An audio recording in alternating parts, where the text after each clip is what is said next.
268 he lives. 3.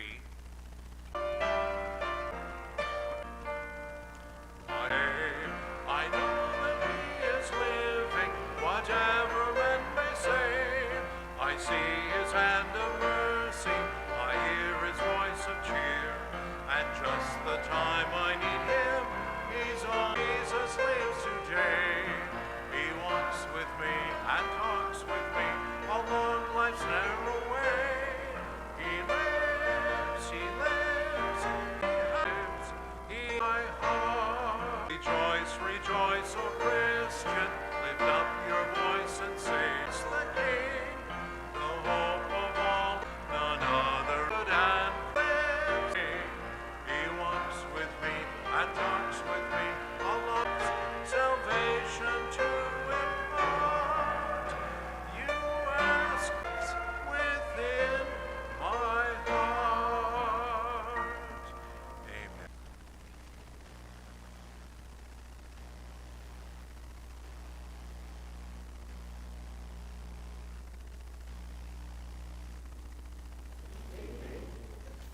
Beautiful afternoon, wasn't it? Lots of nice sunshine. We went out and enjoyed a walk in your beautiful town. It was very nice. You know, I got to thinking about some BF. Nothing really was inside the radio station showing the studios, and I thought, you know, let's fix that. And so I went up to Tim, who I need to give a big thank you to, and just at the last moment when we were singing, I said, hey, I'd like to play another video tonight. And he made it all happen. So, I will preface this video. It was May of 2021. And I spent a few days just looking at everything, looking at the studios, looking at how everything was wired up, looking at the automation system, looking at how the software handled the music and how the network was organized. And, you know, 2 days after I'd been there, I called Sandy and I said, I know exactly what this is. And it's because of the experience God had put into my life leading up to that. And one of the things I was seeking to do there was to develop the studios in a way that they would be highly flexible so that you could do a lot of different things with each room. The other thing we had to do was we had to get more equipment. When I first got there, they had 4 microphones. Else could record here, then they had to take a mic over there. And I thought, this is crazy. Of microphones and mic mounts and computers and monitors, and this sort of supporters just said, well, the interesting thing was back, and I was hoping that all the, you know, then we can really roll up our sleeves and get to work. Well, we could get a lot of it there, but there were computers that hadn't been purchased yet because we didn't know how we were going to be able to ship them. All right, there were shipping containers, and we could use DA, and that would have been incredibly expensive. And so we started praying, and I said something like this, God, I don't know how you can do this. Now, think about that for just a minute. I was telling the creator of the universe, I'm not sure how you can pull this off. Which computers could be in country before I get there. And about a month before I was to go, one of the missionaries there contacted me, and he said, he said, I was talking to one of my friends in the capital. He owns a big business, and he imports things. And he just imported 30 Hewlett-Packard computers and monitors, and these are the specifications. Will they work for us? God said, oh, you of little faith, watch this. I'm going to put them in the country, and you don't have to lift a finger.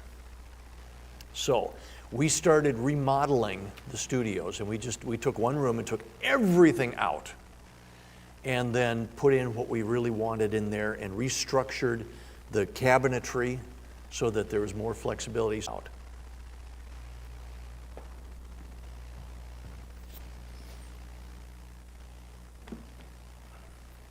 Greetings from just outside of Hope Radio in Mongo, Togo. Peter Silseth here.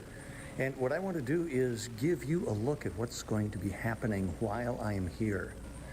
We have been able to order some new equipment for the studios, and part of this is to help us be able to go live, to engage more local conversation with the various dialects that we are putting out over the broadcast day. But we'll be working on new studio furniture that will give us the flexibility to do a number of different recording venues inside each of our studios. We'll also be bringing in the new equipment, from computers to amplifiers to microphones, and getting that set up as well.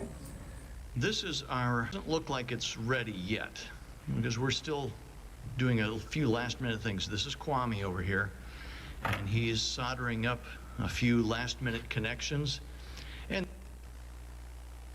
out some of this equipment and some of the extra computers that are here, and this room will be all set to go. Welcome to the newly refurbished Hope Radio recording studio. We've spent a lot of time on this trip getting this room all worked out and ready to go. We have the capability of up to 8 microphones if need be. Most of the time we'll be running with 4 or 5 to incorporate the live shows that we do at night. But this was a nice victory to get this all redone and reorganized and looking good. Elle a la retraite. Ça fait 30 ans qu'elle a pris la retraite. This is Andy. We just got this new desk in, organized and studio where we can bring coming to the end. Right around the corner here is my man Kwame. Thing when it's all done. And I came in on today. What did you do? So, the cable. It's all working. Second microphone to set. Okay. Serio. Okay. But we're going to declare victory and. Man, he speaks Swiss Army knife. He does a lot of things. Resting. There was one day I put him on a project and I said, I need you to do this. It needs to be done today. He says, okay, sir. And I went off and did something else, just left him alone. Got to the end of the day, checked up on him, and he wasn't done. And I was really discouraged. Well, that night I was eating supper at Evan Drake's house. Disappointed with Kwame today. I gave him a task. I know he could finish it, and he didn't get it done today. And Evan went like this. He went, I said, what? He said, well, I put him on a project. I didn't realize he was working for you today. So I asked him to go do something else. See, here's the thing. Evan is considered the patron for that radio station. He's the most senior person. He hired most of those people. So if he asks them to do something, doesn't matter if I ask them, they'll tell him yes. Nobody will ever say, well, Peter has me doing this. So the next day I told Kwame, I said, okay, look, I need this done this morning. And as soon as you're done, I'm gonna make some iced coffee. Okay, he said. And boom, he was done. So that was the ending there. I told him, I said, all right, now as soon as you get this room wired up, we're gonna go upstairs and have some coffee. Now, somebody asked me once, how did you get into radio? And that's an interesting question. Somebody also asked me, how did you get into missions? And by the way, if I look tired, my body just a few days ago was in bed at this time because it's midnight in Togo. So, you know, if you see me falling asleep, somebody just come up and nudge me, okay? So I thought about how did I get into broadcasting? And before I do that, I want to take you to Romans chapter 8, okay? This is a familiar passage.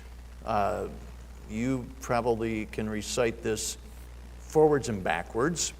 Look at verse 26. Romans 8, starting in verse 26. Likewise, the Spirit also helpeth our infirmities, for we know not what we should pray for as we ought, but the Spirit itself maketh intercession for us with groanings which cannot be uttered.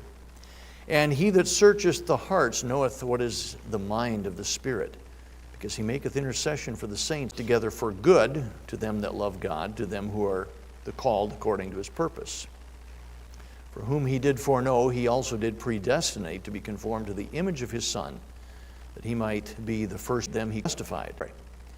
Lord, as our hope, I pray for clarity, that we would be to face what you've laid out in front of us. And All right, answer tonight. Okay, casting. School when I was in 5th grade. Okay, and I was behind the curve on so many things. I mean, I walked into 5th grade and they were talking about prepositional phrases, and I had no clue as to what that was about.